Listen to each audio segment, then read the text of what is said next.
Shlomi homies. This morning I'm thinking about the anatomy of this lie that we are living. Because this construct, this matrix created by men is indeed a lie. Because it's not what God made. Now, God has allowed us to make this because God loves us. God is love, and love allows freedom of choice. Okay? Now, we have used our freedom of choice to build a lie and enslave each other. When you get right down to it, that's what has been done. Now, what is a lie? Generally speaking, what is a lie? A lie is the truth twisted, inverted, turned around, upside down, bits and pieces taken out of context, rearranged. That's what a lie is, because the truth is all there is. So when you are constructing a lie, you're using the truth to do it, which is why the most successful, believable liars are people who know the truth and use their intelligence to take that truth and serve it up to others in a way that is very enticing, but has also been twisted to suit their own selfish desires. Okay? Psychopaths, sociopaths are generally highly intelligent people. Why? Because they're all up here. They're all up here and they're not in here. Okay? So this world that we're living in, the construct of man's intellect, no heart, is a construct built up of bits and pieces of God's creation, the truth, selected at will, twisted, turned, rearranged, inverted, to create a prison that is able to contain and control the minds of men. That's what the Matrix is. Everything that man has created, from the airplane to the automobile, is biomimicry, mimicry of life. God's creation, the truth. I briefly talked about Noah. You've all Noah Harari the other day, who is the consultant. He's a consultant for the World Economic Forum. Okay, he's a historian. He's a psychopath. And this man made the arrogant claim or comment that God is dead, it just takes a while to hide the body, that we are ourselves gods. He wrote a book called Homo Deus, referring to men as gods, and scoffing and laughing at the notion and the idea of God, which he calls a fairy tale, and says, even if God did once exist, look, God only managed to create organic life. Look what we have created. We have created artificial intelligence. How bizarre and twisted is that? This man claims to be intelligent. He is a lauded intellectual. And yet he can't realize that everything that we've created, including artificial intelligence, is only possible because of the organic life that God created, which is truth. You have mimicked that to suit your own selfish desires, a person who is lacking heart altogether. You've been divorced from your hearts if you think that you can do better than God. If your idea of better is creating a prison to control others, then yes, you have succeeded, sir. And that is their goal, because they're anti-Christ. They are anti-freedom. They are anti-life. these people, these sick psychos that are running the world, that are controlling the boundaries, the lines, the walls, the bars that you and I live behind, and most of them are mental. They control our thoughts by deciding what is put before our eyes. They capture our attention. This is the game that's being played, guys. One of the tools they use to capture our attention and wire our brains in certain ways that create a desire in us to serve the system and worship the ego is to craft a perfect person known as a celebrity, and then have us put our eyes on it, capture our attention. Their beauty, their charm draws us in, and we are told, this is what you should look like as a woman. This is what you should be like as a man. And generally, it's the most base, gross, instinctual qualities that a person can have. They're turning us into animals is what they're doing. But what they're also doing is they are having us create within ourselves a self-hatred by setting up the situation where we're comparing ourselves, a unique child of God, perfect in our own right, to someone else.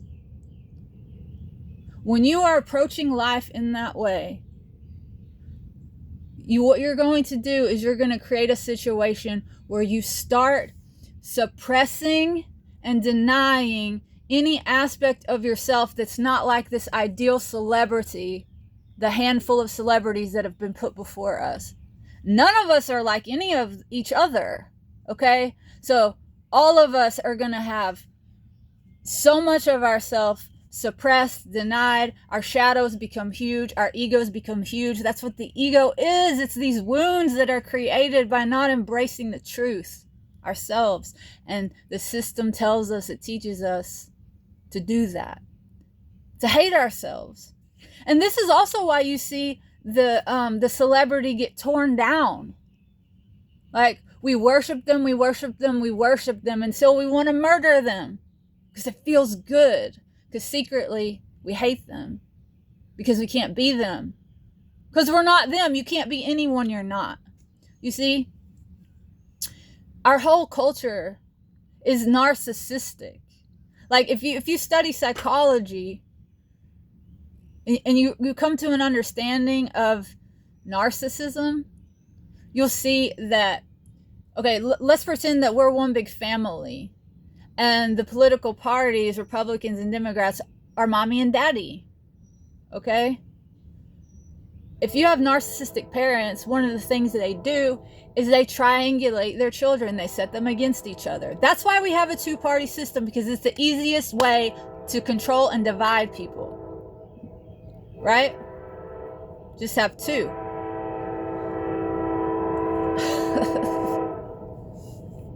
We're all divided against one another. So just like the celebrity, the two-party system is a tool of conquering, dividing, destroying from within. Okay? Everything is set up for us to destroy ourselves. Through comparison, through opposition, the opposite of harmony, the opposite of love, and all of that is our nature. And the only way we can tap into it as unique children of God is not by following some blueprint that has been created by this lie for the sake of controlling us, but going in and accessing our unique blueprint. Each of us has one. It's written on the heart, which this culture, which this matrix, which this lie tells us to deny, to suppress, because it's not serious. Don't be one of those airy-fairy hippie people, you know?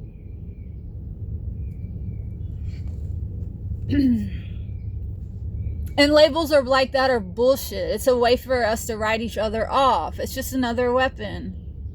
It's lazy. There is no hippie. right? There is no individual that is that. It's a meme. It's a, it's a card in the old maid deck. It's like, oh, here you have these 7 identities. Which one you want to be? No. How many people are on the planet? That's how many identities, real, true identities they are. They were all created by God.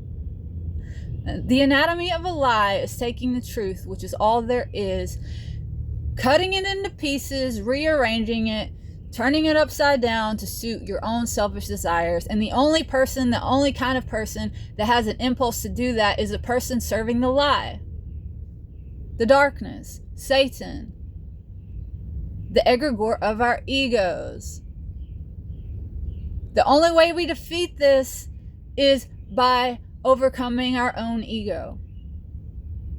Dismantling the lie that we have created as a result of being born into a world that is constantly attacking us and teaching us to attack ourselves and one another.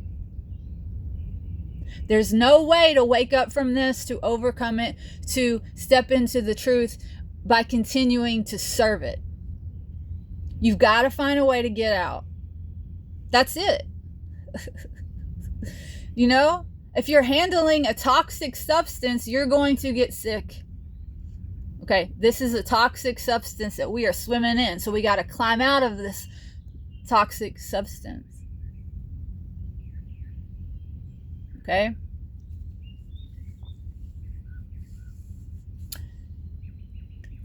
Another thing is, like,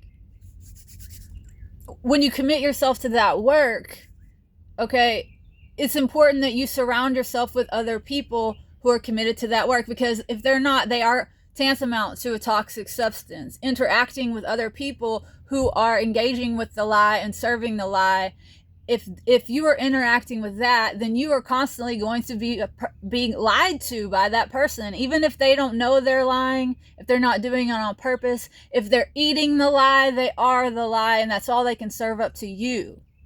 Okay? So when you're on this path of seeking the truth, of awakening, of self-realization, the people that you find yourself around through selecting people who are like you in that way, it gets smaller and smaller and smaller. The path gets narrower and narrower and narrower, and lonelier and lonelier and lonelier, insofar as connection to other human beings. But God is with you. And so if you're really tapped in and tuned in and communicating with God, you will never actually be alone.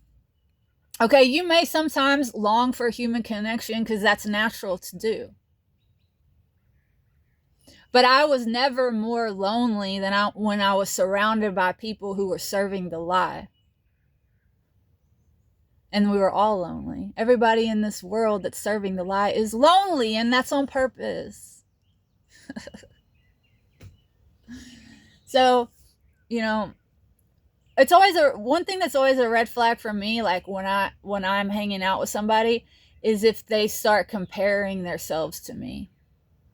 Because that's part of the lie. We've been taught to do that, to look outside of ourselves. Okay, why would you ever compare yourself to someone else? You're your own person. That's a setup for you to get hurt and the person that you're comparing yourself to get hurt. Because that's what we do with celebrities. What I'm saying is beware if a person starts comparing themselves to you in conversation, like a friend, that person is probably eventually going to tear you down in some way. Right? Because that's part of the game. Right? If you can't be a person, and you can never be another person. Okay, if you can't be that person, then you'll end up wanting to destroy them if you have the desire to be them. This is how it works out. So beware of anyone who does that. Like, make a note of that. That's not healthy. That's a person who's obviously like not doing their own work if they're looking to the outer world or to other people to get a sense of identity. That's what that's pointing to. And you'll see this among people who are really self-absorbed and narcissistic, Like if you bring up an accomplishment or you share a fact about yourself, rather than like pulling back the layers and being curious, asking questions, seeking to learn about another person, a person who is identified with their ego and gets their sense of self from the external will immediately turn it back on themselves, and they'll say something about themselves. Like, start paying attention to our world and you'll see that that's the most common way of relating in our culture. Okay, like I'm learning guitar. If I tell someone like, oh, I just started being able to sing and play guitar at the same time, and their first question is not about like, oh, when did you start playing, or what is your song about, or anything about what you're sharing, but rather they turn it around to, oh, I don't play an instrument, and they start off on a tangent about themselves. That's a clue that the way that they're seeing the world is just as an extension of themselves. It's narcissistic. We've all been trained to do this. So I'm not saying like if you see that in a person, like write them off. I'm just saying like watch for that in yourself and in others. Like let's find the beam, the splinter in our own eye, right? Or let's remove the beam from our own eye and not like nitpick at the splinters in our brother's eyes. Is that I'm trying to say something Jesus once said. Right? What I'm saying is like look at it within yourself. That's the whole lesson of what I'm saying. It's all within, it's all within, it's all within. But also like be aware of how others are relating to you and how you're relating to others. Let's make sure we're not getting our sense of identity from the external, because that's how we're controlled and corralled and imprisoned. Okay? The lie, the anatomy of a lie. It's the misapplication of the intelligence and the heart that God has given us to serve the ego. Taking God's creation and mimicking it in a perverse way that leads away from life and away from truth.